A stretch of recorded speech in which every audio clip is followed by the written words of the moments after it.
Good morning students. Welcome to physics class. In the previous class, we have learnt about the concept of temperature. So what is temperature? It is the how hot or cold a substance is. And the different scales of temperature, Celsius, Fahrenheit and Kelvin. Then we have learnt about specific heat capacity. So what is specific heat capacity? It is the heat energy required to raise the temperature of a body of 1 kilogram to 1 degree Celsius. This is called specific heat capacity. And its unit is joule per kilogram per Kelvin. And name the substance which has the highest specific heat capacity. Yes, it is water, which is 4200 joule per kilogram per Kelvin. So in today's class, we are going to learn about heat capacity or thermal capacity.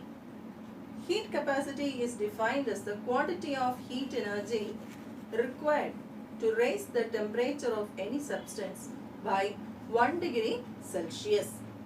So how will you define heat capacity? It is the quantity of heat energy required to raise the temperature of a body or a substance by 1 degree Celsius.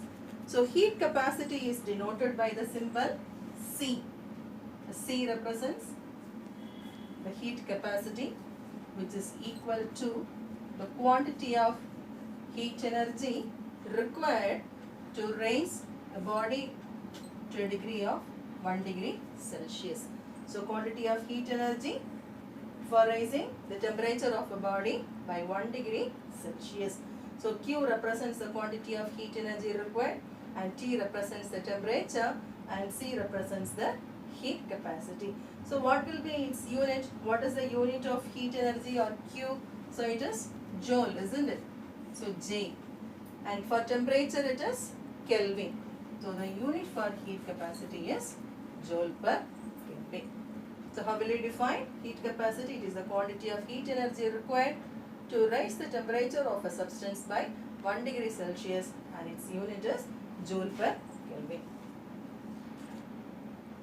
Now let us solve a problem based on heat capacity. An iron ball requires 5000 joule heat energy to raise its temperature by 20 Kelvin.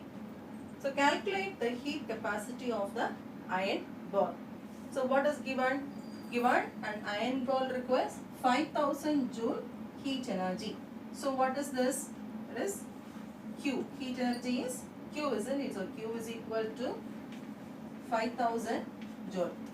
Then to raise its temperature by 20 Kelvin, I am representing it as delta T is equal to 20 Kelvin. So why I am representing as delta T?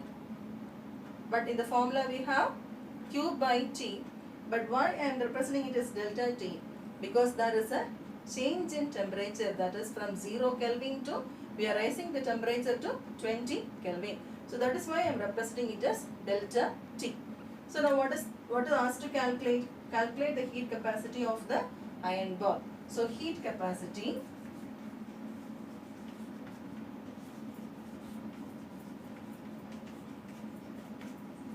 C is equal to Q by delta T.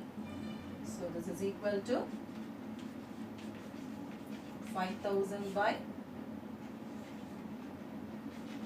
20.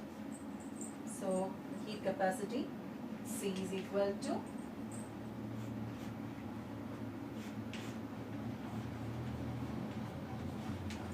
250 joule per Kelvin. So the heat capacity of the iron ball is 250 joule per Kelvin.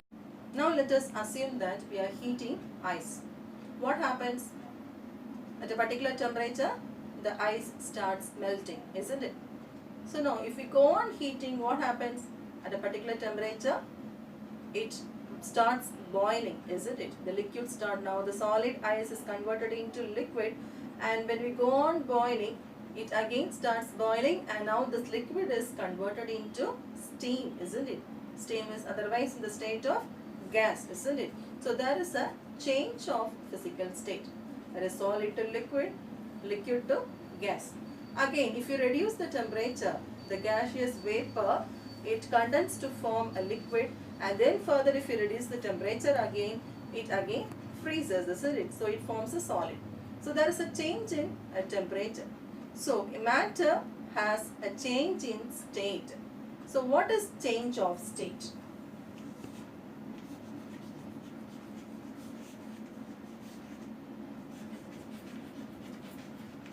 So what is change of state?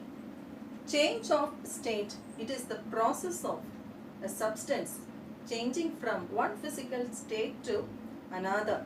It is the process of changing from one physical state to another state. Isn't it? Say for example, it is changing from solid to liquid. Okay, so changing from one physical state to another at definite temperature. The condition is that it happens only at definite temperature. Okay, so this is the change of state. How will you define change of state? It is the process of changing of a substance from one physical state to another physical state at definite temperature. There are various processes of change of state. So first one is melting and freezing.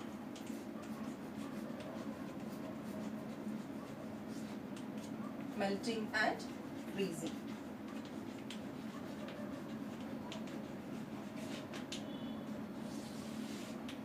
So what is melting?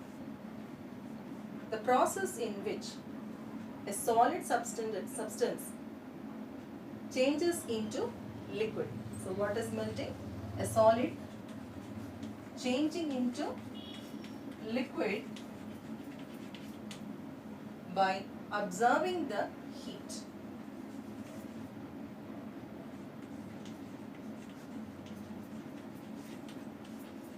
Here what happens? Heat is absorbed. So solid changes to liquid. So this is called as melting. So the point at which the solid changes to liquid is called as the melting point. So what is melting? The process in which a solid substance is converted to a liquid by absorbing heat is called as the melting. Now what is freezing? So freezing is a liquid substance gets converted into solid by releasing heat.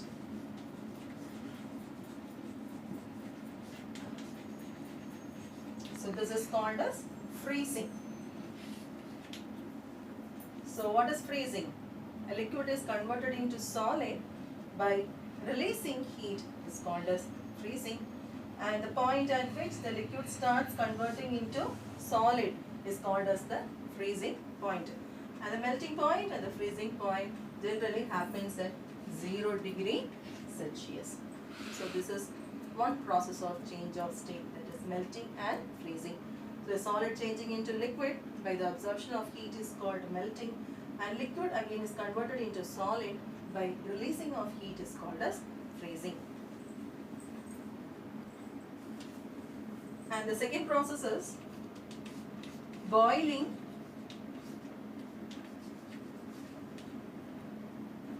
and condensation.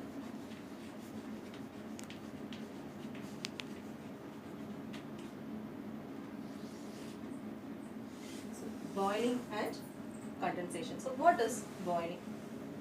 So boiling means a liquid or the process of a substance, of a liquid substance changing into gaseous state.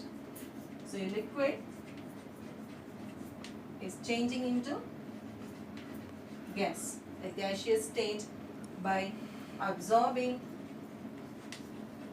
heat. Isn't it? By absorbing heat, liquid changes. Go on heating, it absorbs the heat and changes into gas. and this is called as boiling. At the point at which the liquid starts boiling is called as the boiling point. And what is condensation? Condensation means the vapor or the gas is changing into liquid.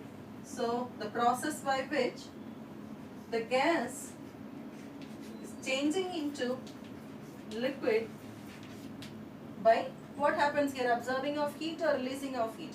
Yes, it is releasing of heat. Okay, so this is called as condensation, and the boiling point usually happens at 100 degree Celsius. In the previous case, that is melting and freezing, it happens at 0 degree Celsius. Boiling and condensation, it happens at 100 degree Celsius. The status of the process is sublimation.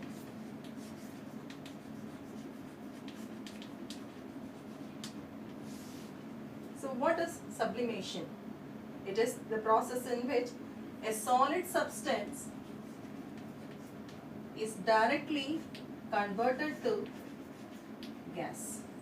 So a solid substance is directly converted to gas is called as sublimation. For example, iodine, dry ice, camphor,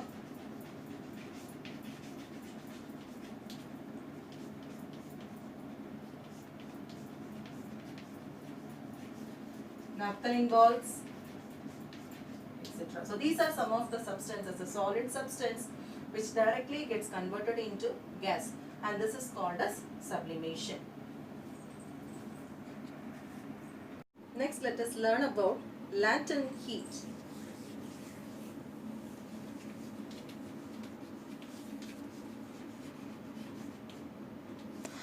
So what do you mean by latent? Latent means hidden, isn't it? So the hidden heat energy, okay, either it is released or it is absorbed, the energy, heat energy that is hidden, and that is called as the latent heat.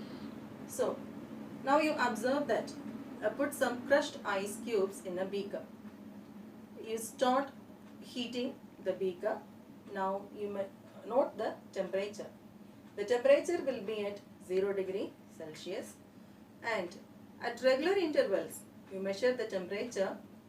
It will be at 0 degree Celsius until all the ice cubes get converted into liquid.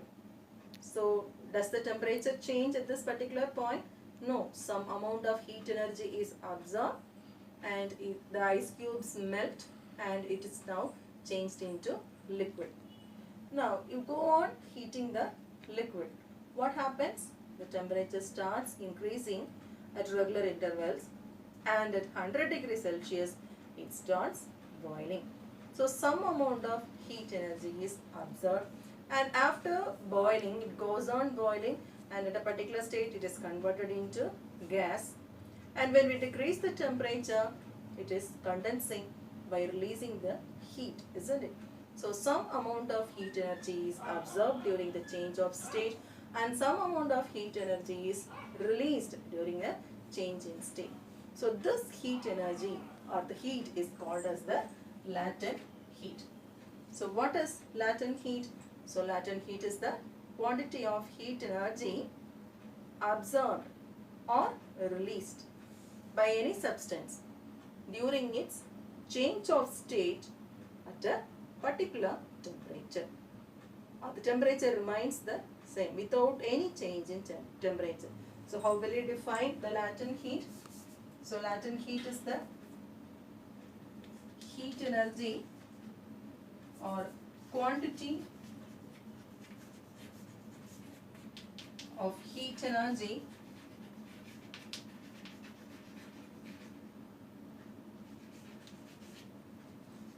absorbed or released. Quantity of heat energy absorbed or released by any substance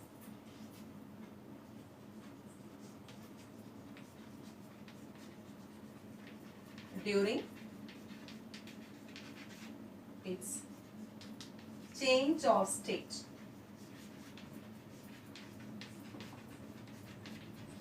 During its change of state, some amount of heat energy is absorbed or released, but no change in temperature.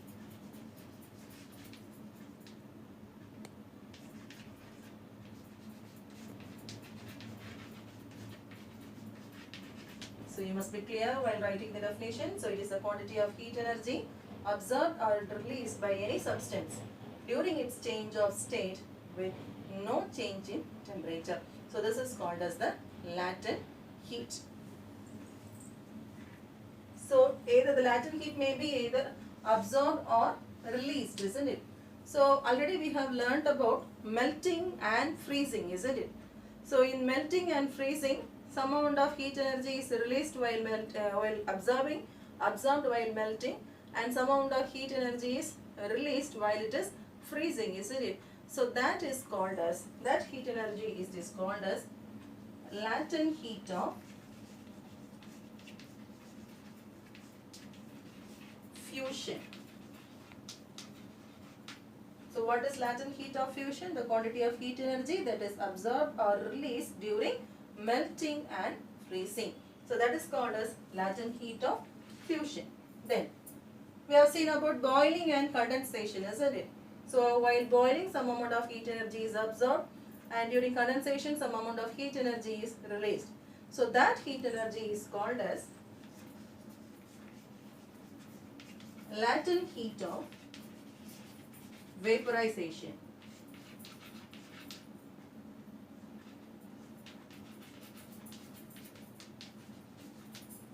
Latent heat of vaporization occurs in boiling and condensation, and latent heat of fusion occurs in melting and freezing.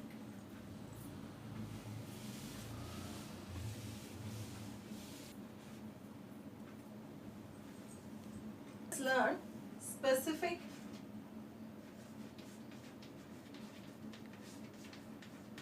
latent heat.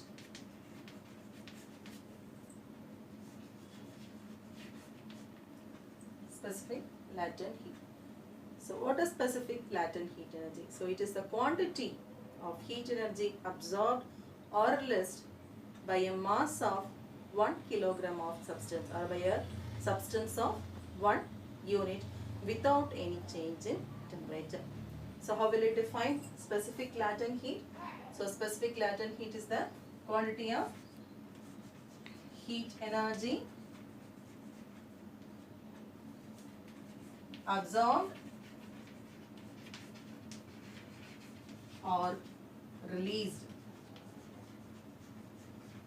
So heat energy is represented by the letter Q, isn't it? Quantity of heat energy absorbed or released by a substance of unit mass. Unit mass means 1 kilogram. So it will be represented as kg, isn't it? So by a substance of unit mass with no change in temperature. So this is the specific latent heat. It is the quantity of heat energy, that is Q, absorbed or released by a substance of unit mass, is represented in kilogram kg, with no change in temperature. So this is specific latent heat, and specific latent heat is denoted by the letter L. Specific latent heat is denoted by the letter L. So L is equal to Q by M. L is equal to Q by M. So what is its unit? Joule per kilogram. So the unit for specific latent heat is joule per kilogram. So what is specific latent heat? It is the heat energy absorbed or released by a substance by a unit mass with no change in temperature. So L is the specific latent heat, equal to Q by M. So its unit is joule per. The problem based on specific latent heat. So how much heat energy is required? So we are asked to calculate the value for Q and required to melt 5 kilogram of ice. So here M is equal to 5 kg. So here it is joule per gram, not kilogram. It is joule per gram. So here you convert it into gram. So that is why it is 5000 gram.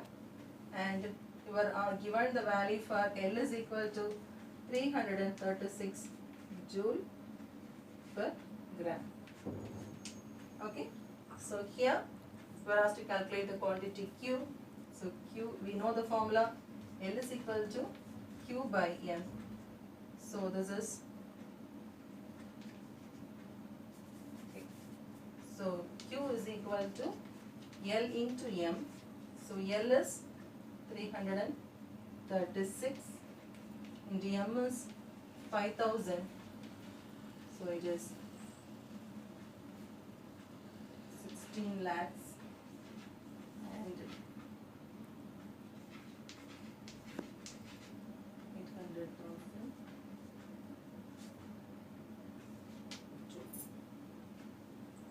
Okay. So here it is the value quantity of heat energy required.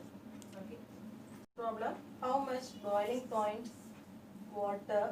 water at 100 degrees Celsius is required to melt 2 kg of 2 kilogram of ice? Okay. How much boiling water at 100 degrees Celsius is needed? How much water is required to melt 200 kilogram of ice? Sorry, 2 kilogram of ice. So for melting, what happens there? Whether the heat is lost or gained. So while melting, the heat is gained, isn't it? So here, the next, so that the mixture, which is water, is at 0 degree Celsius. So here, the heat lost is equal to the heat gained. We are converting from 100 degrees Celsius how much water is needed to melt at 0 degree Celsius. Okay, and again we are converting it to 100 degree Celsius. So some amount of heat energy is lost and some amount of heat energy is gained. So heat lost is equal to heat gained. Now if we assume M is the required quantity of water. So if M is the mass or quantity of water required, and given the specific heat capacity of water is, we know that 4200 joule per kilogram, and specific latent heat of ice is equal to 336 joule per gram. So here it is heat lost. So both boiling have taken place and also melting also. So heat lost is equal to heat gained. Okay. So assume that M into, we know the formula, M into delta T. Delta T is the change in temperature. So M into delta T into C. That is the specific heat capacity of water, which is equal to, the latent heat is M into L. So M is 2 kilogram, convert 2 kilogram into gram, that is 2000 gram. So here we need to find out the value for this. So M into, so here delta T is 100 minus 0. So that's a change in temperature into C, which is, here the specific heat capacity of water is 4200, which is equal to, mass is here 2000 gram into latent heat of ice is 336. So here M is equal to 2000 into 336 by 100 into 4200. which is equal to 1.6 kilogram. So 1.6 kilogram of boiling water is required to melt a 2 kilogram of ice. Okay. Now let us recall. So in today's class we have learnt about the heat capacity. Heat capacity is or thermal capacity is the quantity of heat energy required to raise the temperature of a substance by 1 degree Celsius. And then we have learnt about the change of state. So what is change of state? It is the process of a substance changing its physical state from one state to another at definite temperature. And there are different processes of change of state, that is melting and freezing. And here some amount of heat energy is released and also some amount of heat energy is absorbed. So this is called as latent heat of fusion. And the next is boiling and condensation. And here again some amount, the liquid is converted into vapor and vapor is converted into liquid. Here also some amount of heat energy is released and some amount of heat energy is absorbed. So this is called as latent heat of vaporization. Then we learned about latent heat. So what is latent heat? So latent heat is the quantity of heat energy required by a substance when it changes its physical state without any change in temperature. So this is latent heat. Then we learned about specific latent heat. So it is the quantity of heat energy released or absorbed by a substance of 1 kilogram or unit mass without any change in temperature. This is called as specific latent heat, and this unit is joule per kilogram. Thank you, students.